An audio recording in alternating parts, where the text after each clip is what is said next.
Dear student, how are you? Welcome to my channel Anamazam Education World. Today we are going to learn the savior of mankind. All solved exercise. Let's get started. First of all, question number 1. Reread paragraph 5 of the unit and identify. यानी इस paragraph number 5 को दोबारा पढ़ें और उसके अंदर जो आपको ये क्वेश्चन पूछेंगे उनके आंसरिंग करने हैं. फर्स्ट क्वेश्चन है what is the main idea of paragraph. यानी वो जो 5 पैराग्राफ है उसको अगर आप रीड आउट करें तो उसका मेन आइडिया क्या है. तो मेन आइडिया है जी the period of waiting had come to a close. यानी इंतजार का वक्त जो है वो खत्म होने वाला है. What detail support this idea. यानी ये जो डिटेल हमें दी गई है वो किस आइडिया को सपोर्ट करती है. His heart was overflowing with profound compassion for humanity. अभी इसमें आप सल्लल्लाहु अलैहि वसल्लम की बात हो रही है कि जिनका जो दिल है वो ह्यूमैनिटी यानी इंसानियत के प्यार के लिए लबरेज हो रहा है, ओवरफ्लोइंग हो रहा है. नेक्स्ट क्वेश्चन है, यहाँ पे प्रोनाउंसिएशन की दी गई है. प्रोनाउंसिएशन आप लोगों को ऑलरेडी पता है. प्रोनाउंसिएशन होती है जी किसी वर्ड को अदा करना, किसी वर्ड को बोलना, किस तरीके से उसको बोला जाता है या उसको पढ़ा जाता है, यानी उसके सिलेबल बना के. अब यहाँ पे उन्होंने उससे रिलेटेड एक क्वेश्चन आपको दिया हुआ है. Use a dictionary to find the following information of each word. यानी डिक्शनरी को इस्तेमाल करते हुए आपने इन वर्ड्स के मीनिंग बताने हैं और साथ में ये बताना है कि वो किस पार्ट यानी किस फॉर्म के तौर पर यूज हुए हैं, यानी पार्ट ऑफ स्पीच कौन सा उसमें है. वो एज अ नाउन यूज हुए हैं, एज अ एडजेक्टिव यूज हुए हैं, एज अ एडवर्ब यूज हुए हैं. तो फर्स्ट वर्ड है हमारा इमेजिनेशन. पहले प्रोनाउंसिएशन देख लेते हैं इसकी हम. इमेजिनेशन यानी इसके सिलेबल बुला के हम पढ़ेंगे तो वो हमारी प्रोनाउंसिएशन होगी. डिक्शनरी में मीनिंग क्या है जिसका. The ability to create picture in mind. The ability to create picture in mind यानी किसी भी चीज़ के बारे में सोचना, उसकी पिक्चर अपने माइंड में बनाना. और ये यहाँ पे एज अ नाउन यूज हुआ है. सेकेंड है रिमार्केबल. रिमार्केबल इसका मीनिंग है अनयूजुअल और सरप्राइजिंग यानी गैर मामूली, हैरान कुन. और ये यहाँ पे एज अ एडजेक्टिव यूज हुआ है. Third one composed. कंपोज्ड काम and in control of your emotion यानी अपने आप पे काबू रखना, अपने इमोशंस पे काबू रखना. और ये यहाँ पे एज अ एडजेक्टिव यूज हुआ है. लास्ट है जी प्रिजर्वेशन. प्रीजर्व यहाँ पे जो एस है वो जी के साउंड, ज के साउंड में आ रहा है. प्रिजर्वेशन यानी तहफुज, महफूज करना. The act of keeping something in its original state और इन गुड कंडीशन यानी किसी को उसी की हालत में रखना या अच्छी हालत में रखना. और ये यहाँ पे एज अ नाउन यूज हुआ है. और नीचे है जी वर्ड पैटर्न. वर्ड पैटर्न अब क्या होता है जी. वर्ड पैटर्न और पार्ट ऑफ स्पीच कुछ सिमिलर जो होते हैं. यानी ये क्या है जी. Many English word can change their forms. यानी ये जो अपनी फॉर्म्स चेंज करते हैं तो उनका वर्ड पैटर्न मीनिंग अलग हो जाता है तो सेंटेंस के अंदर. तो उसी तरह अगर हम लोग जो पार्ट ऑफ स्पीच की बात करते हैं तो पार्ट ऑफ स्पीच में भी जब अलग अलग वर्ड्स होते हैं तो उनके नाम अगर हम बोले जाएँ तो उनको पार्ट ऑफ स्पीच कहते हैं. और वो एक ही पार्ट ऑफ स्पीच में एक ही वर्ड डिफरेंट टाइप में यूज हो सकता है. फर्ज करें नाउन में भी आ सकता है, एडवर्ब में आ सकता है, वो एज एडजेक्टिव भी आ सकता है. तो उसी को वर्ड पैटर्न कहते हैं. फॉर एग्जाम्पल उन्होंने नीचे एक वर्ड दिया हुआ है एनालाइज. बेस वर्ड क्या है जी. एनालाइज. अब उसमें उन्होंने एज अ वर्ब जब उसको यूज किया, वर्ब में आया एनालाइज तो उसका मीनिंग क्या बनता है. To examine something methodologically and in detail. Noun में अगर यूज करें तो उसके स्पेलिंग देखिए चेंज हो रहे हैं और उसका मीनिंग भी चेंज हो रहा है आगे. Analysis the process of examining something in detail. Third में एज एडजेक्टिव जब यूज करेंगे तब भी उसके स्पेलिंग चेंज हो रहे हैं. एनालिटिकल और इसका मीनिंग क्या है जी. रिलेटिंग टू और यूजिंग एनालिसिस और लॉजिकल रीजनिंग. लास्ट में एडवर्ब एनालिटिकली. एनालिटिकली अब क्या होता है जी. In a word that uses logically reasoning और एनालिसिस. अब यहाँ पे देखा आपने वर्ड एक है लेकिन उनके थोड़ी बहुत आप लोग उसकी फॉर्म चेंज कर रहे हैं तो वो किसी और फॉर्म में यानी किसी और पार्ट ऑफ स्पीच में चेंज हो रहे हैं और साथ उनके मीनिंग भी चेंज हो रहे हैं. तो इसको ही आप लोग वर्ड पैटर्न बोलेंगे. नेक्स्ट है जी prefixes and suffixes. What is prefixes and suffixes. आप लोगों ने उर्दू में एक वर्ड पढ़ा होगे कि साबकी और लहाके. उसी को इंग्लिश में प्रीफिक्सेस और सुफिक्सेस कहते हैं. प्रीफिक्सेस की definition. A prefix is a group of letter added to the beginning of a word to change its meaning. यानी प्रीफिक्सेस कौन से होते हैं. वो ग्रुप ऑफ वर्ड होते हैं यानी वो मजमूआ होता है लफ्जों का जब शुरू में बिगिनिंग यानी शुरू में लगा दिया जाए तो वो मीनिंग चेंज करता है, उसको हम प्रीफिक्सेस कहते हैं. फॉर एग्जाम्पल द प्रीफिक्स री एडेड टू राइट. यानी प्रीफिक्स री जो सा आर ई को हम राइट के आगे लगा दें तो क्या वर्ड बनेगा री राइट, जिसका मीनिंग क्या है टू राइट अगेन यानी दोबारा लिखें. इसी तरह सुफिक्सेस. Suffixes. A suffix is a group of letter added to the end of word to change its form or meaning. यानी जब उसको लास्ट में प्रीफिक्सेस स्टार्ट में और जब सुफिक्सेस हैं वो लास्ट में हम अगर ऐड कर देंगे तो वो उसका मीनिंग चेंज कर देगा और उसको हम सुफिक्सेस कहते हैं. For example the suffix E R added to teach. यानी टीच के लास्ट में अगर हम ई आर लगा दे तो क्या वर्ड बनाएगा teacher, which means someone who teach me. मतलब कि जो कोई मुझे पढ़ा रहा है, टीचर के मीनिंग में आएगा. नेक्स्ट क्वेश्चन है जी find any 5 words with prefixes and suffixes and use them in your own sentences. यानी आपने अपने लेसन के अंदर से या फिर वैसे आप लोगों ने 5 वर्ड्स तलाश करने हैं जो कि प्रीफिक्सेस और सुफिक्सेस के तौर पे होंगे और उनको आपने अपने सेंटेंसेस में ऐड करना है. जैसे कि disagreement. There disagreement over the budget caused delays in the project. Second, undoubtedly. She is undoubtedly the most talented player on the team. Encouragement. The teacher's encouragement inspired the student to work harder. Hopefulness. Despite the challenges, her hopefulness kept the team motivated. Last one, deactivation. The deactivation of the alarm system required a security code. Next question है, use a dictionary to find and write the different word pattern for the word advocate. यानी अपनी dictionary को use करते हुए advocate की different form लिखनी है, word pattern उसका लिखना है, यानी as a noun as a verb जब हम उसको यूज करेंगे तो क्या है, और उसी के साथ उससे रिलेटेड उनके जुमले भी बनाने हैं। फर्स्ट में देखिए जी, बेस वर्ड क्या है, एडवोकेट। जब नाउन फॉर्म में आएगा तो क्या बनेगा, एडवोकेट या फिर एडवोकेसी। वर्ब फॉर्म में जब यूज करेंगे एज इट इज एडवोकेट आएगा। एडजेक्टिव फॉर्म में यूज करेंगे तो एडवोकेटिव, और एडवर्ब फॉर्म में एडवोकेटिवली। अब अगर हम इनको सेंटेंसेस में यूज करें तो he is an advocate by profession. Second, I advocated women rights. Number third, his advocative approach in social issues inspired me much. He spoke advocatively during the meeting supporting the new policy changes. Next है हमारा grammar का topic, जिसके अंदर हमें first दिए गए हैं जी part of speech. Part of speech start करने से पहले हम ये देखते हैं कि what is part of speech, और उससे पहले मैं आपको ये बता देती हूँ कि मैंने इसको बहुत डिटेल से इजी एग्जांपल के साथ ग्रामर के लेक्चर में भी आप लोगों को करवाया हुआ है, उसका लिंक मैं नीचे शेयर कर दूंगी, आप वहाँ से भी इसको देख सकते हैं। सो फर्स्ट में देखते हैं what is part of speech. Part of speech जब इंग्लिश में कोई सेंटेंसेज हम राइट करते हैं, for example he plays cricket in the garden. अब यहाँ पे एक सेंटेंस है, he plays cricket in the garden. अगर इस सेंटेंस के अंदर मैं इन सारे वर्ड्स को, ही प्लेज, इनको डिफरेंट कर दूँ, सेपरेट कर दूँ और इन सब के नाम रख दूँ, तो इनके नामों को हम पार्ट ऑफ स्पीच कहते हैं। फॉर एग्जाम्पल ही इसमें क्या है, एज अ प्रोनाउन, प्लेज उसका वर्ब है यानी वो काम कर रहा है, क्रिकेट नाउन के तौर पे यूज हुआ है, इन प्रोपोजिशन है, द इसमें आर्टिकल है, और गार्डन प्लेस को शो कर रहा है यानी वो किस जगह पे खेल रहा है, तो वो as a place of noun है। तो इस तरह से पार्ट ऑफ स्पीच हम प्ले करेंगे। तो how many part of speech, there are 8 part of speech. कुछ के लिहाज से 9 भी होते हैं, लेकिन हमारी बुक में 8 दिए हुए हैं, तो हम उसको वन बाय वन देखते हैं। सो फर्स्ट है हमारा noun. A noun is a word that names a person, a place, a thing or an idea. Now what is noun? Noun simply naming word है, एक नाम है। किसका नाम है, किसी जगह, शख्स, किसी चीज़ या किसी ख्याल का नाम है। फॉर एग्जाम्पल पर्सन में कौन कौन से नाम आ सकते हैं, फर्स्ट ऑफ ऑल तो पर्सन में हम खुद आ सकते हैं, यानी आप सुन रहे हैं, मैं बोल रही हूँ, मेरा नाम है, आप सबके नेम है, तो सबसे पहले हमारे नेम ही नाउन है। Teacher, Nadeem, scientist. प्लेस में जहाँ पे हम रहते हैं, हमारे सिटी के जो नेम है, हमारे जो भी जिस इलाके से हम बिलोंग करते हैं, वो नेम हमारी प्लेस में आ जाएंगे। फॉर एग्जाम्पल सिटी है, लाइब्रेरी है, पेरिस है। थिंग में बुक है, कार है, एप्पल है, आपके हाथ में कोई भी चीज़ अगर होगी तो वो सारी भी नॉन लिविंग थिंग है, अगर तो वो भी नाउन थिंग्स में आएगी। आइडिया में हैप्पीनेस, फ्रीडम, लव, सैड, इस तरह के वर्ड्स आएंगे। सेंटेंसेस में देखे कैसे यूज़ किया हुआ है, the teacher explain the lesson clearly. अब यहाँ पे teacher as a noun use हुआ है। सेकंड में we visited the library after school. हमने लाइब्रेरी को विजिट किया स्कूल के बाद, तो यहाँ पे लाइब्रेरी एज अ नाउन है। Happiness is important for life, यानी खुशी जिंदगी के लिए बहुत जरूरी है, तो यहाँ पे एक आइडिया के तौर पर हैप्पीनेस को यूज किया गया है। सेकंड, प्रोनाउन मीन यानी किसी की नाम की जगह यूज करना, किसी नाउन की जगह यूज करना। Definition, a pronoun is a word that takes the place of noun, यानी वो वर्ड जो नाउन की जगह पे लेते हैं उसको नाउन कहते हैं।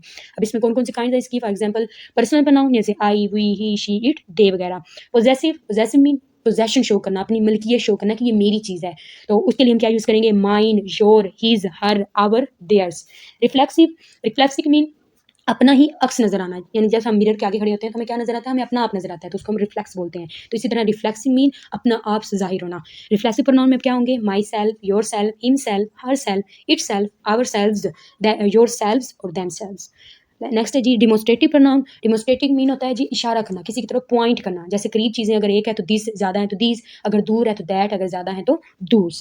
नेक्स्ट है इंट्रोगेटिव प्रोनाउन और साथ में रिलेटिव प्रोनाउन। ये दोनों सेम होते हैं, बस थोड़ा सा इनमें डिफरेंट होता है। जैसे इंट्रोगेटिव क्या होते हैं, वो क्वेश्चन के लिए यूज़ कर देते हैं, रिलेटिव जैसे नाम से ही पता चल रहा है ताल्लुक के लिए यूज़ होते हैं। तो इंट्रोगेटिव में क्या आएगा, who, whom, whose, which, what, और रिलेटिव में who, whom, whose, which, what. Sentences में देखते हैं इसको कैसे यूज़ किया है। She is going to the market, अब यहाँ पे किसी लड़की के बारे में बात हो रही है तो उसको क्या प्रोनाउन यूज़ किया गया है, she. The book is mine, भी यहाँ पे पोजेसिव है, पोजेसन शो की गई है कि ये बुक मेरी है, the book is mine.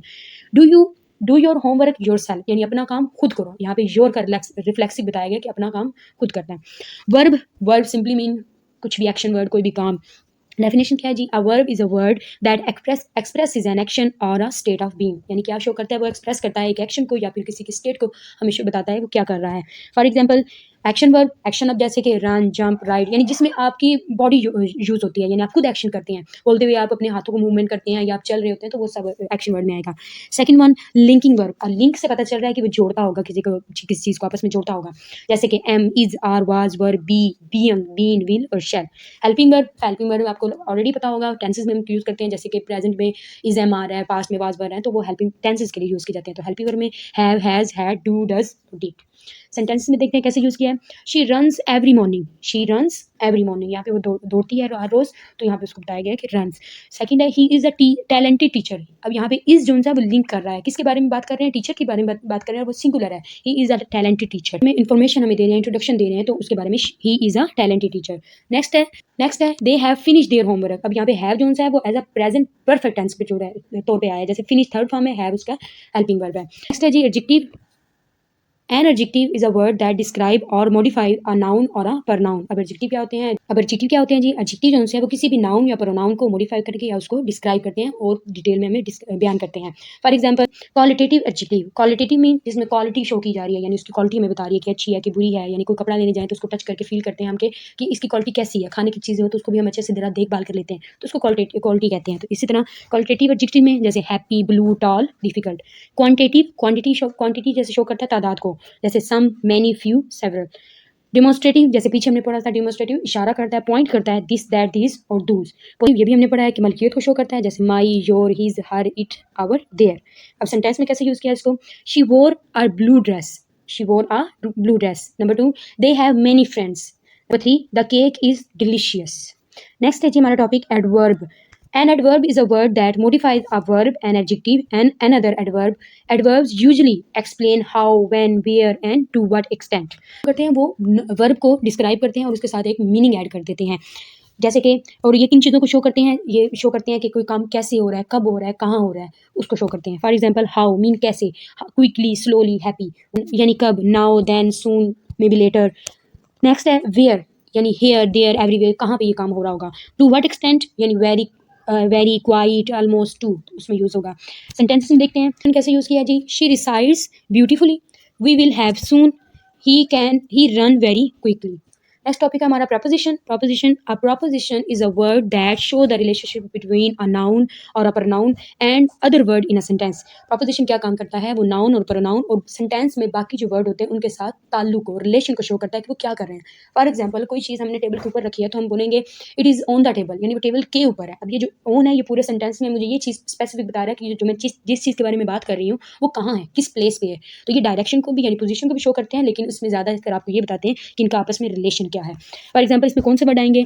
In, on, at, by, with, under, over, between, among, through, etc..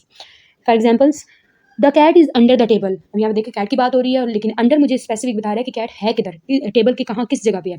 She walked through the park among his friends. Next है हमारा conjunction. A conjunction is a word that connects word, phrases और clauses. अब conjunction क्या होते हैं? वो कुछ words को, क्लॉजेज को या फिर फ्रेजेज को आपस में कनेक्ट करता है, यानी जोड़ता है।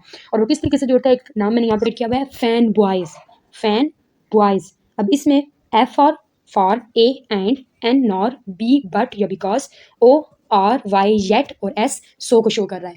अगर ये फैन बॉय का हम वर्ड याद कर लें तो हमें ये जो फैन बॉयज कनेक्ट करने वाले वर्ड्स हैं वो जरूर याद हो जाएंगे कि फैन बॉयज के लिए कौन कौन वर्ड्स यूज किए जाते हैं। फॉर एग्जाम्पल अब काइंड्स कितनी है इसकी जी? कोऑर्डिनेटिव, सबऑर्डिनेटिंग और कोलरेटिव। कोऑर्डिनेटिंग को फर्स्ट ऑफ ऑल देखते हैं जी, इसमें कौन कौन से वर्ड आएंगे? जैसे फैन बॉयज के जो वर्ड है, जैसे एन, बट, और, नॉर, फार, सो, येट, ये फैन बॉयज के वर्ड हैं। सबऑर्डिनेटिंग में फर्क क्या है जी? कोऑर्डिनेटिंग जो होती है वो इंडिपेंडेंट होती है, उसको किसी रीजन की, किसी वजह की जरूरत नहीं होती, वो उसके बगैर भी अपना सेंटेंस कंप्लीट कर सकती है। लेकिन जो सबऑर्डिनेटिंग कंजंक्शंस होते हैं उनको रीजनिंग की जरूरत होती है, जब तक हम उन्हें रीजन नहीं देंगे, जैसे because, although, since, unless, while, after, before, if, in. अगर हम ये वर्ड जब तक उन्हें रीजन नहीं बताएंगे तब तक उसका सेंटेंस कंप्लीट नहीं होगा। नेक्स्ट है कोलरेटिव कंजंक्शन। अब इसमें ऑप्शन दिया जाता है, यानी आपको ये चीज़ पसंद है या ये चीज़ पसंद है, यानी पेयर्स होते हैं इसमें, जैसे इधर और, neither, nor, and, now, only, but, also. Sentence में देखें, I want to go to the party but I have to finish my homework. Although it was raining, we went for a walk. I will eat either a mango or an apple. Next हमारा last है जी part of speech में interjection. An interjection is a word or a phrase that express strong emotion or surprise soon after the interjection the sentence starts with a capital letter. यानी interjection क्या होते हैं? वो आप लोगों को स्ट्रॉन्ग इमोशन यानी इमोशन शो किए जाते हैं, जिसमें एक्सक्लेमेशन का भी यूज़ किया जाता है, और जिसमें आप लोग ये अपने शो कर रहे होते हैं कि आप लोग खुश हैं, सैड हैं, ये जो भी आपकी स्टेटस होती है वो शो करें, उसको इंटरजेक्शन कहते हैं। उसके लिए कौन से वर्ड यूज़ होते हैं? वाओ, आउच, हुर्रे, आ, ए। सेंटेंस में देखते हैं वाओ। अब वाओ के बाद ये एक आप लोगों को साइन नजर आ रहा होगा, इसको एक्सक्लेमेशन कहते हैं। अक्सर इंटरजेक्शन की जो आप लोगों को पहचान है वो इससे भी लोग याद रखते हैं कि जिसमें ये एक्सक्लेमेशन की मार है तो उसको एक्सक्लेमेटरी सेंटेंसेस भी कहते हैं और इसको इंटरजेक्शन भी कहते हैं। Wow that was an amazing performance. Ouch, that hurts me. Else we have lost the match. जो हम लोगों ने पार्ट ऑफ स्पीच सारे ऊपर किए हैं उससे रिलेटेड उन्होंने एक छोटी सी एक्सरसाइज हमें दी है जिसको सॉल्व करना है। फर्स्ट में है identify and label noun verb and conjunction in the given sentence. इन 3 चीज़ें इसने आपसे पूछी हैं कि नाउन को बताएं, वर्ब बताएं और कंजंक्शन बताएं। नाउन को मैंने येलो और वर्ब को मैंने पिंक से हाईलाइट किया हुआ है और जो कंजंक्शंस हैं उसको सिर्फ सिंपली मैंने अंडरलाइन करके ऊपर सी राइट किया हुआ है। होपफुली आपको नजर आ रहा होगा। The quick brown fox jump over the lazy dog. अब इसमें फॉक्स और डॉग नाउन है और जंप वर्ब है। After the storm the sky was clear and bright. अब इसमें आफ्टर कंजंक्शन है, स्टॉर्म नाउन है, स्काई भी नाउन है, वाज इसमें हेल्पिंग वर्ब के तौर पे आया हुआ है। और नेक्स्ट है जी she quickly finished her homework before dinner. Finished इसमें वर्ब है, बिफोर जो सा इसमें कंजंक्शन है। वाओ, अब ये देखिए यहाँ से आपको पता चला जो इंटरजेक्शन वाला सेंटेंस है, that was an incredible match. अब इसमें वाज जो है वो वर्ब के तौर पे यूज हुआ है। और नेक्स्ट है जी because it was raining they decided to stay indoor. Because इसमें कंजंक्शन है, रेनिंग वर्ब है और डिसाइडेड भी वर्ब है। नेक्स्ट है चूज द करेक्ट एडजेक्टिव्स। यानी आप लोगों को ये कुछ एमसीक्यूज दिए हैं और बोल रहे हैं कि इसके अंदर से सही एडजेक्टिव को चूज करें। Ashfaq Ahmed was a dash writer. 3 option दिए हैं, was a famous writer. This is a very dash seminar यानी इंफॉर्मेटिव। थर्ड है my mother becomes dash if I get home late. Nauseous यानी परेशान हो जाएंगी। It is dash to get the correct information from the university office. Advisable. Who is है जी who is dash for this chose responsible यानी इन कामों का जिम्मेदार कौन है, रिस्पॉन्सिबल आएगा। नेक्स्ट है फिलिंग द ब्लैंक्स। आपने पार्ट ऑफ स्पीच को यूज करते हुए यहाँ पे फिलिंग द ब्लैंक्स कंप्लीट करनी है। The cat is hiding dash the bed. अब यहाँ पे एक प्रोपोजिशन यूज करनी है, the cat is hiding under the bed. She dash her homework before dinner. Verb use करना है तो वो क्या आएगा, डिड। इंटरजेक्शन यूज करना है, wow this is a beautiful dress. He is a very dash यानी एडजेक्टिव यूज करना है, स्टूडेंट तो ब्राइट स्टूडेंट। डैश यानी प्रोनाउन यहाँ पे यूज करें तो they went to the store. That's all for today, hopefully you like it. अगर आपको मेरे लेसन की समझ आ रही है तो काइंडली मेरे चैनल को सब्सक्राइब और लाइक जरूर कीजिएगा और कमेंट में ज़रूर मुझे बताइएगा कि कैसा लगा आज का lecture. See you in next video. अल्लाह हाफिज़।